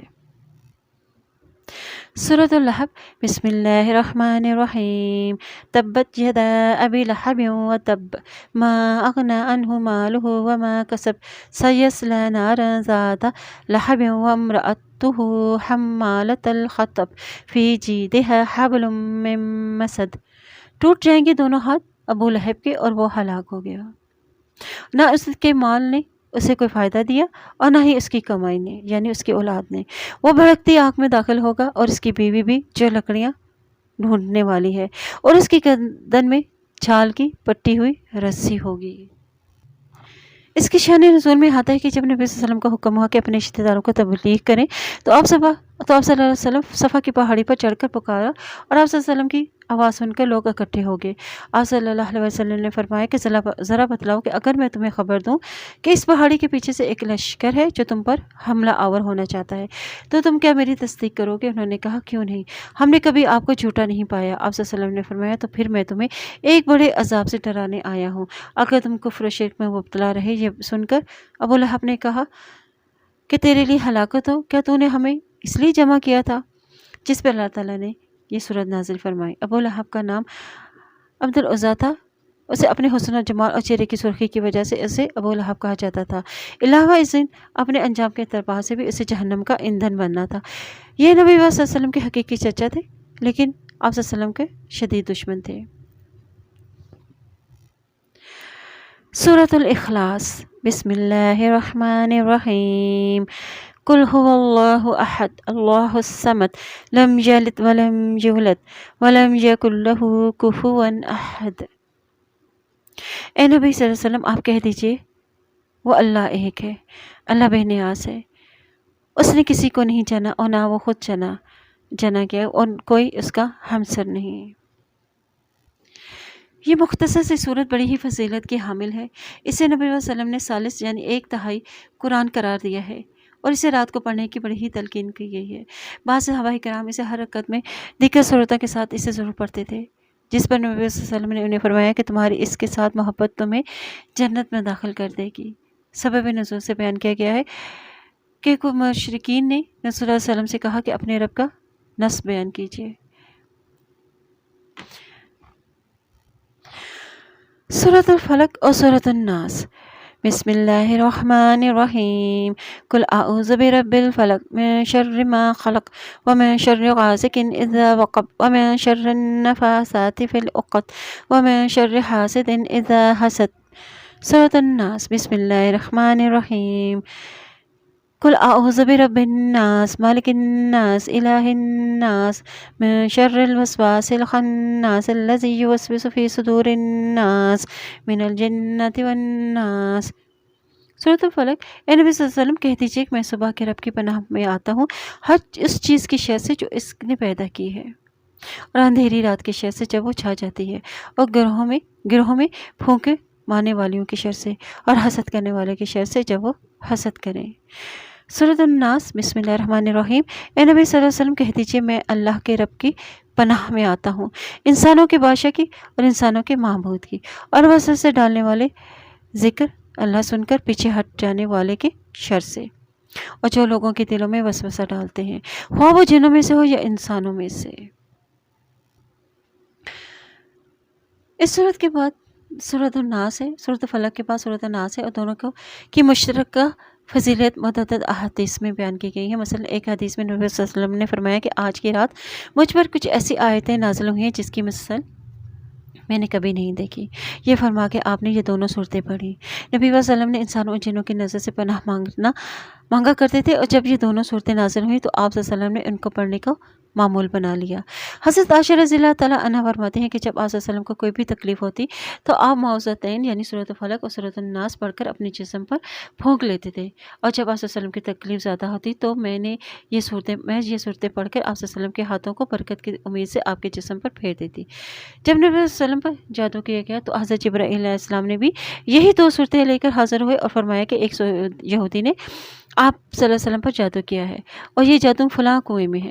آپ صلی اللہ علیہ وسلم نے حضرت علی رضی اللہ تعالیٰ عنہ کو وہاں بھیج کر اسے منگوایا، اور آپ صلی اللہ علیہ وسلم نے ان دونوں صورتوں میں سے ایک ایک آیتیں پڑھتے جاتے اور گرہ کھولتے جاتے، اور سوئی نکل جاتی، اور خاتمے تک پہنچتے پہنچتے ساری ہی گرہیں کھل گئی اور ساری ہی سوئیاں نکل گئیں۔ آپ اس طرح صحیح سالم ہو گئے اور جیسے کہ کوئی شخص جگڑ بندی سے آزاد ہو جائے۔ آپ صلی اللہ علیہ وسلم کا یہ معمول تھا کہ آپ صلی اللہ علیہ وسلم سوتے وقت سورۃ اخلاص اور معوذتین پڑھ کر ہتھیلیوں پر پھونکتے اور پھر انہیں اپنے جسم پہ مال لیتے، اور 3 مرتبہ آپ ایسا ہی کرتے۔ اور سورۃ فلق کے معنی صبح کے ہیں، یعنی صبح کی تخصیص اس لیے کہ جس طرح اللہ رات کا اندھیرا ختم کر کے دن کو روشنی لا سکتا ہے، وہی اللہ اسی طرح خوف و دہشت کو ختم کر کے پناہ مانگنے والوں کو امن بھی دے سکتا ہے۔ یا انسان جس طرح رات کو اس بات کا منتظر ہوتا ہے کہ صبح روشن ہو جائے گی، اسی طرح خوف زدہ آدمی پناہ کے ذریعے سے صبح کامیابی کی طلوع کا امیدوار ہوتا ہے، اور ہر چیز سے پناہ جو اسے نقصان پہنچا سکتی ہو۔ رات کی تاریکی ہی میں خطرناک درندے اپنے کچاروں سے، اور موذی جانور اپنے بلوں سے، اور جرائم پیشہ لوگ بھی اپنے اپنے مذموم ارادوں کے لیے نکلتے ہیں۔ ان الفاظ کے ذریعے سے ان تمام چیزوں سے پناہ طلب کی جائے۔ اور سورۃ الناس، اس کی بھی فضیلت گزشتہ سورت کے ساتھ بیان ہو چکی ہے۔ حدیث شریف میں کہ نبی صلی اللہ علیہ وسلم کو نماز میں بچھو ڈس گیا، اور نماز میں فراغت کے بعد آپ صلی اللہ علیہ وسلم نے پانی اور نمک منگوا کر اس کے اوپر مالا، اور ساتھ ہی ساتھ سورۃ الکافرون، سورۃ اخلاص، سورۃ الناس پڑھتے رہے۔ قل اعوذ برب الناس، یہاں رب اس سے مطلب کہ جو ابتدا سے ہے رب، کہ جب انسان اپنی ماں کے پیٹ میں ہوتا ہے اس کی تدبیر و اصلاح کرتا ہے یہاں تک کہ وہ بالغ و عاقل ہو جاتا ہے، پھر وہ تدبیر تمام مخلوق کے لیے کرتا ہے۔ وہ ذات تمام انسانوں کی پرورش اور نگہداشت کرنے والی ہے، وہی اس لائق ہے کہ کائنات کی حکمرانی اور بادشاہی بھی اسی کے پاس ہے۔ پھر وہ اسی بات کا مستحق ہے کہ اسی کی عبادت کی جائے۔ الحمدللہ آج یہ سفر تمام ہوا۔ اللہ تعالی ہمیں اس قرآن پاک کو پڑھنے، اس پہ غور و فکر کرنے اور اس پہ عمل کرنے کی توفیق عطا فرمائے۔ یہ بڑی ہی عظمت اور فضیلت والی کتاب ہے، خیر و برکت سے مالا مال ہے، ہدایت اور حکمت سے لبریز ہے، شک و شبہات سے بالا تر ہے، حق و باطل کو واضح کرنے والی ہے، جہالت کے اندھیروں سے نکال کر توحید کے نور سے منور کرنے والی ہے، ایمان والوں کے لیے جنت کی بشارت دینے والی ہے اور انکار کرنے والوں کو جہنم سے ڈرانے والی کتاب ہے۔ ہمیں اس نعمت پر اللہ تعالیٰ کا شکر ادا کرنا چاہیے، کیونکہ حدیث سے واضح ہے کہ تم میں سے، نبی صلی اللہ علیہ وسلم نے فرمایا کہ تم میں سے سب سے بہترین شخص وہ ہے جو قرآن سیکھے اور اسے سکھائے۔ اور اس قرآن پاک کے پڑھنے میں اگر کوئی ہم سے غلطی کوتاہی سرزد ہو کہ اللہ تعالیٰ اسے ہمیں معاف فرمائے، اور اللہ تعالیٰ سے دعا ہے کہ اے اللہ، اے حاجت روا، اے مشکل کشا، اے دعاؤں کے سننے والے، اے رب العزت، اے ساری کائنات کے مالک، اے عرش عظیم کے مالک، ہم تیرے آگے ہاتھ پھیلائے ہوئے ہیں، تو ہماری خطاؤں کو معاف فرما دے، اور جو ہمارے ساتھ مجلس میں شامل ہیں ان سب کو اس قرآن پاک کے اجر و ثواب میں شامل کریں۔ اور اے اللہ، اور جو ہم سے گناہ ہوئے، جو ہم سے چھپ کر ہوئے اور جو محفل میں ہوئے، ان سب کو معاف فرما دے، اور جو گناہ ہم نے بغیر ارادے کے کیے اور وہ گناہ جو ہمیں یاد بھی نہیں، انہیں بھی معاف فرما دے۔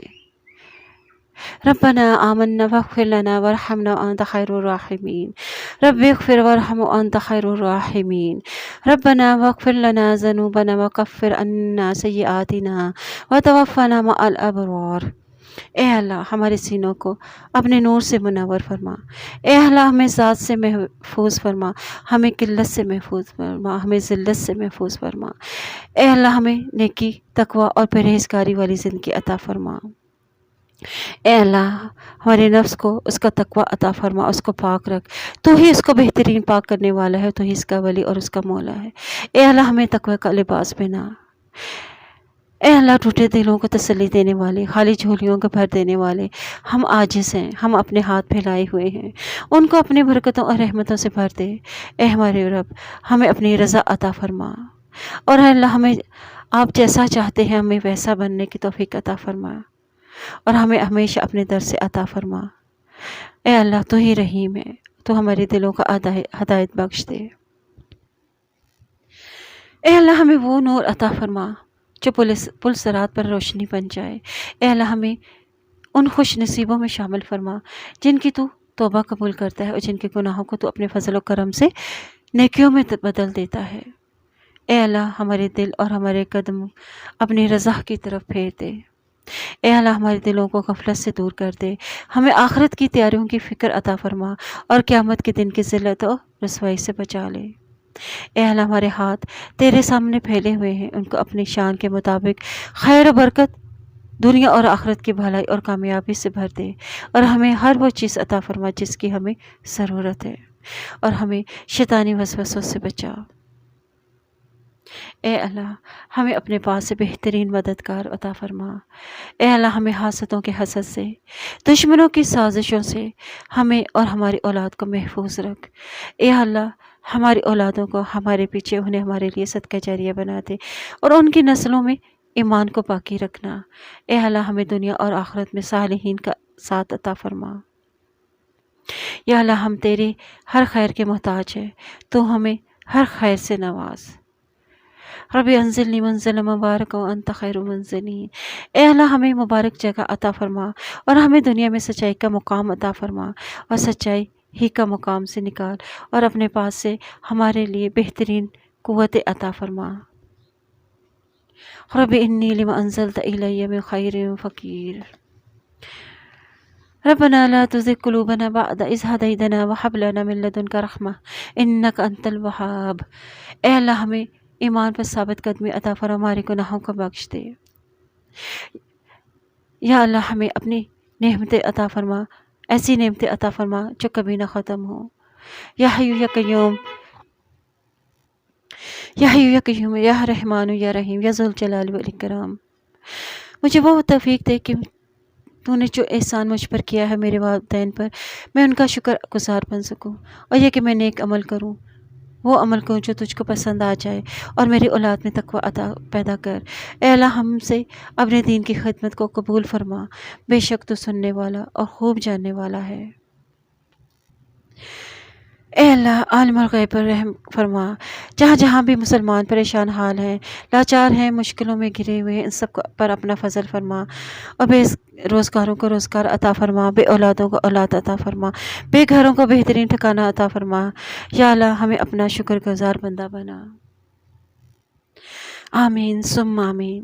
سبحانک اللہم و بحمدک، اشہد ان لا الہ الا انت، استغفرک و اتوب الیک۔